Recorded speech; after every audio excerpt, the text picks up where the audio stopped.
Right then, here we are outside the San Diego Supporters Club. I'm sorry, interrupting a photo shoot here between Ronaldo and John Shin. What is going on here? Well, honestly, write in the comments what is going on here. We are in downtown San Diego. Obviously, Jay and Joe have gone over to Houston for this game.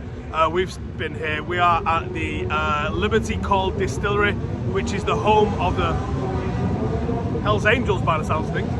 This is the home of the San Diego Supporters Club, whose hospitality has been absolutely sensational. So shout out to those guys. If you're in their area, come and check them out. What in the Sons of Anarchy just happened here, Arkin? I actually thought that game was really tight, and I'm gutted that Mainoo went off so early, because I thought the idea that Ten Hag had, we talked about it in one of our tactical previews and was looking at how this team might shape up once Mount comes in. We really looked at how Amrabat might fit in this sort of role, where you can go with Casemiro and an Amrabat or a Mainoo. Mount would take the number 10 position, and you put Bruno on the right hand side, and it gives you a lot more solidity and a lot more of a defensive structure. Now, Mainoo going off so early meant that we never actually got a chance to really see how Mainoo would have performed, and honestly, it sounds so mental. I'm sitting here going, really? But I actually think Mainoo would have made a big difference. Off the ball, Christian Eriksen is a passenger. On the ball, he's elite. Off the ball, he's a bit of a passenger. And that's why I think we want somebody like an Amrabat, and that's why I think we want to give more opportunities to Mainoo, who's looked absolutely ridiculous in pre-season. And I thought that could have been a game for him to really do some madness today. We lost him,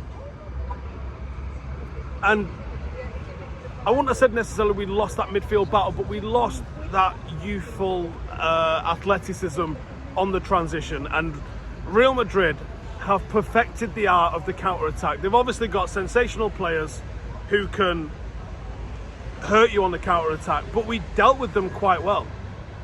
We did deal with them quite well. The back one, the cross wasn't dealt with at the end for the second one. It was a sensational overhead kick. And I just got to say as well, the level of technique in Jude Bellingham, who had a solid game. I mean, United didn't really lose the midfield battle, and we controlled a lot of play against Real Madrid in a midfield that's got Cruz, Modric, Bellingham,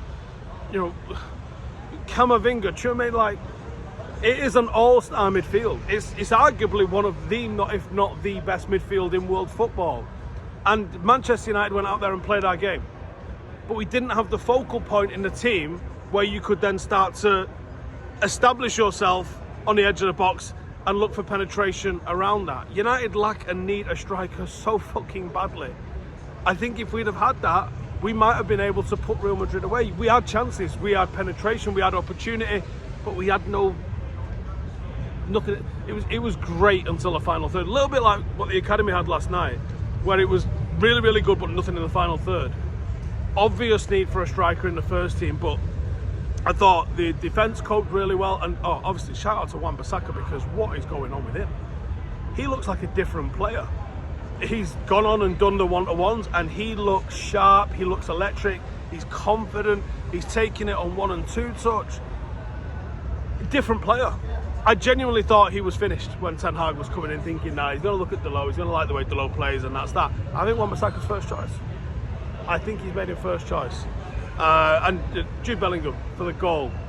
Yes, he was offside, in my opinion anyway. The replays that I've seen, I think he was offside. I'm not sure how many people would argue and contest that, but Jude Bellingham, what he did to finish that goal, the touch, and then the first time finish to dink it over like that, elite. Absolutely elite. Jude Bellingham is going to be a legendary footballer. He is a joke of a player already. That's what £100 million should buy you, not Declan Rice. Jude Bellingham is the truth. He is absolutely sensational. Outside of that, for United, I don't think Mason Mount's lit the world up just yet. Could be a little bit of a settling in period. He's obviously adjusting to a couple of different roles, a brand new system, so I'm not going to be too harsh on him so far, but I'm not going to stand here and lie to you and say he's been amazing when he hasn't. I think he's still yet to show really a true game and a true reflection of what he's like and what he can do with a ball. But by and large, he looks tidy. Got Marcus Me and Ronaldo didn't really agree on this, but I thought Marcus, when he had the opportunity, some really nice intricate play. United have got some really good third man run play going on, but I thought that the main chance Marcus had, he probably could have hit it first time. He takes a touch, hits it a little bit wide. He doesn't quite get it across. Onana, obviously we've seen Onana's debut, and I'm impressed. This kid can play. And I mean play, but I think he's also a good goalkeeper in the mixer as well. Him coming out and heading the ball, De Gea doesn't even know he's allowed to do that. I think he's going to be a big plus for us as we go forward, and I can't wait to see how he develops and how the rest of the team settles in to see what he's all about, because I think he's going to be a massive one. You coming in? Hello, Steve. How are you, man? I'm good, thank you. Do you like the Coronado Bridge above the bath? Look at that. I'll get on that. You know, when you kiss a woman under this bridge, it's a promise to marry them. It's a very special bridge. Yeah. Well, don't tell my wife. Too late then. Too late. Right, we will be, if you're in Vegas, you can join us in Vegas. Yes. We're going to be at the United Con. We are going to be at the Legends Brunch. We're going to be doing all sorts of stuff in Vegas. You can catch both of us there, actually. And I was just saying, the hospitality that we've had here from the San Diego Supporters Club has been absolutely sensational. And if you're in San Diego, what's this area called? Barrio Logan. If you're in Barrio Logan, then come and check them out. And the food was banging in there as well. So. There used to be a lot of prostitutes here, but they disappeared because they put money into the area, you know what I mean? Oh, right, okay. It used to be a rough old place. Did it? Places near the dock usually are, aren't they? Yeah, absolutely. You know, this place has evolved because all these microbreweries and restaurants. We've got crab and lobster places around the corner, and we've got people that do brisket and the food. On a Sunday they do smoked meats, which are 24-hour smoked, and then we all eat them on Sunday morning. So they know how to do food over here. Get yourself down to is it Logan Barrios? Barrio Logan. Barrio Logan. Even. Liberty Call Distillers.